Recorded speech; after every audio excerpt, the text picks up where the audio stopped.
Hi everyone. So this is Avitansu, and first of all, a very happy New Year 2020-21. It's a post-pandemic phase. So we are starting with a new chapters. First of all, a new book of class six, that is social and political life. तो इसमें हम class six के जो social and political life book है उसमें हम chapter wise go through करेंगे और उसके जो इम्पोर्टेंट कॉन्सेप्ट्स हैं उसको हम डिटेल्ड वे में अंडरस्टैंडिंग लेंगे और उसको हम रियल लाइफ जो भी हमारे सोसाइटी में सोशल एंड पॉलिटिकल इश्यूज से रिलेटेड जो भी मुद्दे हैं हम उनको डिस्कस करेंगे।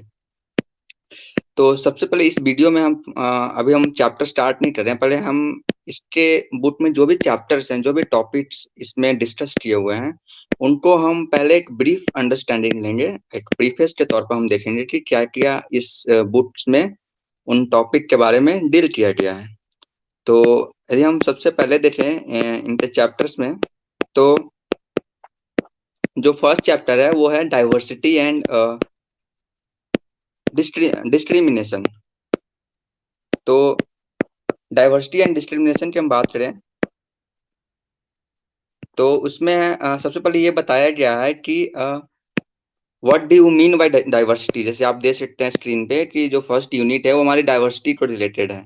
इसमें दो चैप्टर हैं। सबसे पहले उसमें ये बताया गया है कि डाइवर्सिटी क्या है, अंडरस्टैंडिंग डाइवर्सिटी। तो इसमें डाइवर्सिटी का बेसिक मतलब बताया गया है और चैप्टर 2 में डाइवर्सिटी और डिस्क्रिमिनेशन मतलब डाइवर्सिटी को डिस्क्रिमिनेशन से रिलेट किया गया है, या आप ये समझो कि दोनों में एक अंतर भी बताया गया है, क्योंकि हम जनरली हम कॉमन लैंग्वेज में हम दोनों को सेम समझ लेते हैं, बट ऐसा नहीं है। डाइवर्सिटी और डिस्क्रिमिनेशन में पर्टिकुलर डिफरेंसेस हैं।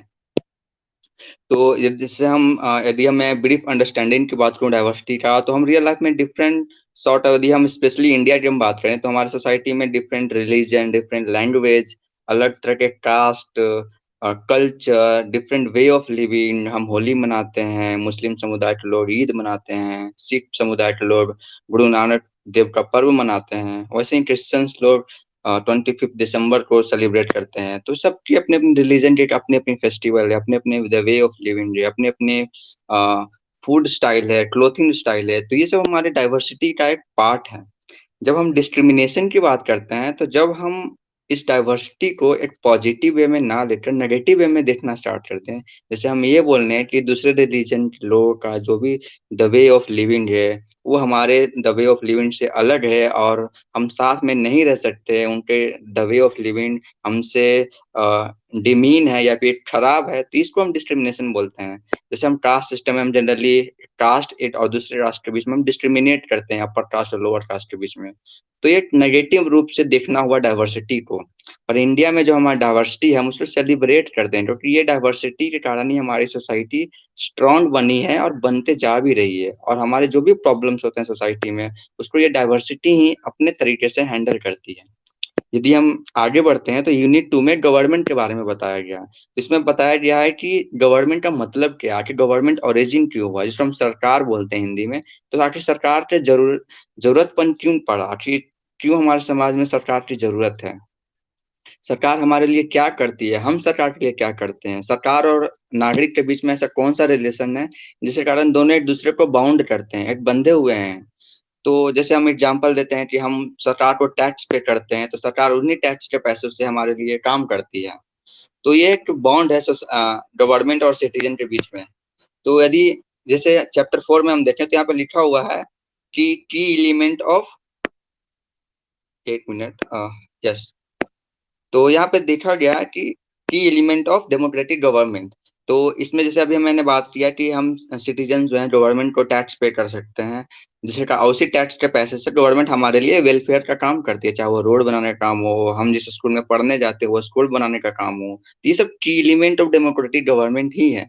यदि हम इस की एलिमेंट में डेमोक्रेटिक गवर्नमेंट में बहुत सारी चीजें और भी आ जाती है कि गवर्नमेंट का स्ट्रक्चर कैसा है, आखिर गवर्नमेंट में कौन लोग होते हैं, वो कैसे जाते हैं वहां पे। तो उसमें हम बात करते हैं। जैसे हम एग्जांपल के तौर पे ये देखें तो गवर्नमेंट में हम बोलते हैं कि 3 मेनली एलिमेंट्स होते हैं, जुडिशरी होते हैं, देन लेजिस्लेचर होता है और देन एग्जीक्यूटिव होता है।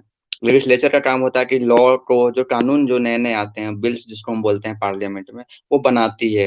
एग्जीक्यूटिव जो होते हैं, जैसे मिनिस्टर्स हो गए या फिर जो आईएएस ऑफिसर्स होते हैं, ब्यूरोक्रेटिक सेटअप होती है, वो इनको इम्प्लीमेंट करती है इस लॉ को। और जो जुडिशरी होती है कि सपोज कोई लॉ अच्छे से इम्प्लीमेंट नहीं हो रही है, तो जुडिशरी उनको इन्फोर्स करती है। किसी सिटीजन को प्रॉब्लम हो रही है उस लॉ से, या लॉ का रियल बेनिफिट सिटीजन को नहीं मिल रहा है, तो जुडिशरी के पास वो सिटीजन जाता है और देन जुडिशरी उनके ग्रीवियंसेस को एड्रेस करती है बाय इन्फोर्सिंग द लॉज। तो इसी चैप्टर्स में हम इन सब बारे में हम पढ़ेंगे, जब हम इस चैप्टर को डिटेल्ड वे में अंडरस्टैंडिंग लेंगे। तो इसमें एक और कीवर्ड आप ध्यान दीजिएगा कि डेमोक्रेटिक लिखा हुआ है। तो डेमोक्रेटिक का मतलब आप जानते ही हैं कि the government of the people, by the people and for the people, मतलब सरकार लोगों का, लोगों के लिए, लोगों के द्वारा। इसमें लोगों के रिप्रेजेंटेटिव जाकर सरकार बनाते हैं, 5 साल के लिए हम उनको चुनते हैं इलेक्शन के द्वारा, और वो अच्छे से काम नहीं करते हैं तो अगले इलेक्शन में उनको हार का सामना करना पड़ता है। तो ये इसको हम बोलते हैं डेमोक्रेटिक गवर्नमेंट। इसी में हम आगे पढ़ेंगे कि और क्या-क्या अंग होते हैं डेमोक्रेटिक गवर्नमेंट। फिर हम आगे बढ़े तो यूनिट 3 में लोकल गवर्नमेंट और एडमिनिस्ट्रेशन की बात की गई है। जैसे अभी हम जस्ट डिस्कस किए कि क्या-क्या एलिमेंट्स है डेमोक्रेटिक गवर्नमेंट चैप्टर 4 में, तो उसी में एक लोकल गवर्नमेंट भी होती है। जैसे हम भारत में देखें तो सबसे पहले हमारा यूनियन गवर्नमेंट है, जिसको हम भारत सरकार बोलते हैं। फिर उसके नीचे राज्य सरकार होती है अपने-अपने स्टेट लेवल पे, जैसे बिहार सरकार हो गई, उत्तर प्रदेश सरकार हो गई, महाराष्ट्र सरकार हो गई। उसी स्टेट के लोअर लेवल पे लोकल गवर्नमेंट होती है, जैसे जिसको हम 2 लेवल पे वो काम करती है। जैसे शहरी क्षेत्र में अर्बन लोकल बॉडी होती है, जिसको हम म्युनिसिपैलिटी बोलते हैं, म्युनिसिपल कॉर्पोरेशन बोलते हैं। और ग्रामीण इलाकों में हम पंचायत बोलते हैं, पंचायत समिति बोलते हैं, जिला परिषद बोलते हैं। तो ये सब डिफरेंट अंग हैं लोकल गवर्नमेंट के।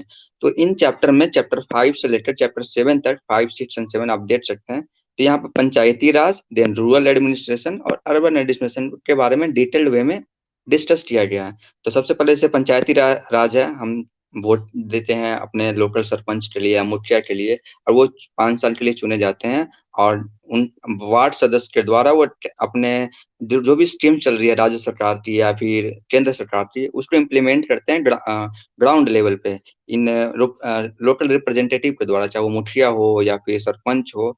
तो हम इस पंचायती राज की एक और खूबसूरत बात ये है कि इस सरकार में हम डायरेक्टली पार्टिसिपेट करते हैं। हमें कोई भी दिक्कत होती है हम डायरेक्टली अपने रिप्रेजेंटेटिव के पास जाते हैं और उनको अकाउंटेबल करते हैं कि आप मेरा ये काम करो। हम मुखिया के पास जाते हैं, बोलते हैं कि ये स्कीम से हमें फायदा नहीं हो रहा है, आप कुछ चेंज करो या हमारे अकॉर्डिंग स्कीम्स को मॉडिफाई करो। तो ये पंचायती राज का एक इम्पोर्टेंट ब्यूटी है। इसलिए हम इसको बोलते हैं कि डायरेक्ट डेमोक्रेसी एक पंचायती राज को रिप्रेजेंट करती है। या फिर हम इसको ये भी बोलते हैं कि डेमोक्रेटिक डिसेंट्रलाइजेशन भी होता है। इसका मतलब ये है डेमोक्रेटिक डिसेंट्रलाइजेशन, मतलब क्या है कि लोकतंत्र का विकेंद्रीकरण। डिसेंट्रलाइजेशन मतलब विकेंद्रीकरण, मतलब कि ग्राउंड लेवल पे लोकतंत्र का पर्कुलेट करना, लोगों को मतलब समझाना कि लोकतंत्र है क्या। तो कैसे मतलब समझेंगे, जब उसमें पार्टिसिपेट करेंगे, खुद वो बनेंगे, खुद पावर एक्सरसाइज करेंगे, खुद स्कीम्स को इम्प्लीमेंट करेंगे, तभी तो हो पाएगा डायरेक्ट डेमोक्रेसी का डिसेंट्रलाइजेशन। देन चैप्टर 6 में पूरे होलिस्टिक वे में पंचायती राज को डिस्कस किया गया कि एडमिनिस्ट्रेशन चलता क्या है। यहाँ पे तो हमने ये देख लिया कि पंचायती राज में हम मुखिया को चुनते हैं, सरपंच को चुनते हैं, पर उसके साथ साथ एक पैरेलल गवर्नमेंट भी होती है ब्लॉक लेवल पे, जिसको हम पंचायत प्रमुख बोलते हैं, बीडीओज होते हैं, सीईओ होते हैं, देन डिस्ट्रिक्ट मजिस्ट्रेट होते हैं गाँव में, जिला लेवल पे। जो रूरल एरिया में जो डिस्ट्रिक्ट होती है, तो वहाँ पे डिस्ट्रिक्ट मजिस्ट्रेट का काम रूरल एरिया के लिए होता है। तो वो कैसे रूरल एरिया को एडमिनिस्ट्रेशन करते हैं, वहाँ पे इस चैप्टर में हम डिस्कस करेंगे। फिर वही बात हम चैप्टर 7 में अर्बन एरिया के लिए करेंगे। जैसे अभी हमने डिस्कस किया कि गाँव में मुखिया होते हैं, सरपंच होते हैं, वैसे शहरी इलाकों में म्युनिसिपल कॉर्पोरेशन होता है, जिसको हम नगर पालिका बोलते हैं। तो वहाँ पे हम मेयर का इलेक्शन करते हैं, डिप्टी मेयर का इलेक्शन करते हैं 5 साल के लिए। वो हमारे नगर के जो भी मुद्दे हैं, चाहे वो पानी सप्लाई का इश्यू हो, बिजली सप्लाई का इश्यू हो, रोड पे क्लीनिनेस का इश्यू हो, उनके लिए हम मुद्दे उठाते हैं और वो काम हमारे लिए काम करते हैं। तो यहाँ पे हम उन्हीं, वो कैसे काम करते हैं, क्या-क्या फंड मिलता है उनको, क्या-क्या इलेक्शन होता है, इस चैप्टर में उसके बारे में हम डिटेल वे में अंडरस्टैंडिंग करेंगे। देन हम आगे बढ़ते हैं। तो हम नेक्स्ट यूनिट को देखें, तो अगला यूनिट है यूनिट 4। तो उसमें हम देखेंगे कि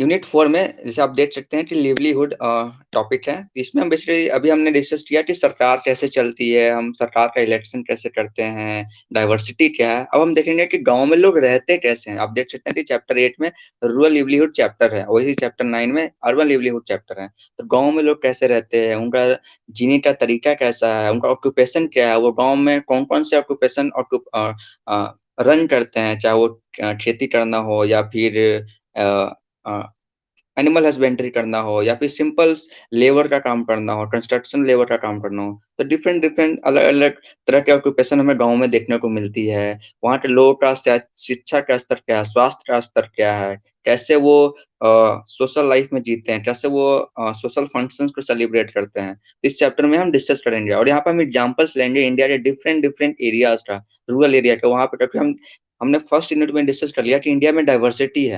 अब उस डाइवर्सिटी को हम रूरल एरिया में भी देखेंगे कि उसके लिवलीहुड में क्या डाइवर्सिटी है। आखिर पंजाब के गाँव के लोग और बिहार के गाँव के लोगों में रहने के तरीके में क्या अंतर है, क्या डाइवर्सिटी है। तभी तो हम बोलेंगे इंडिया में डाइवर्सिटी है। तो वही चीज़ चैप्टर 9 में हम अर्बन एरिया के लिए भी देखेंगे कि आखिर पंजाब में चंडीगढ़ हो गया या अमृतसर हो गया और बिहार में पटना हो गया, तो वहाँ के दोनों शहरों में लोगों के जीने के तरीकों में क्या अंतर है, वो कैसे रह रहे हैं, उनके शिक्षा में क्या के स्तर में क्या अंतर है, सरकारें कैसे चल रही है। तो इन चैप्टर 1 टू चैप्टर 9 में हम बेसिक जो सोशल एंड पॉलिटिकल लाइफ है, हमारे आम जीवन में, सामाजिक जीवन में, या चाहे वो राजनीतिक जीवन में हो, कैसे जो भी पहलू हैं, जो भी मुद्दे हैं, हम उसको अच्छे डिटेल्ड वे में अंडरस्टैंडिंग लेंगे। तो स्टार्ट करते हैं फर्स्ट चैप्टर से, डाइवर्सिटी एंड डिस्क्रिमिनेशन। वो हम अगले वीडियो में डिस्कस करेंगे। Thank you for all.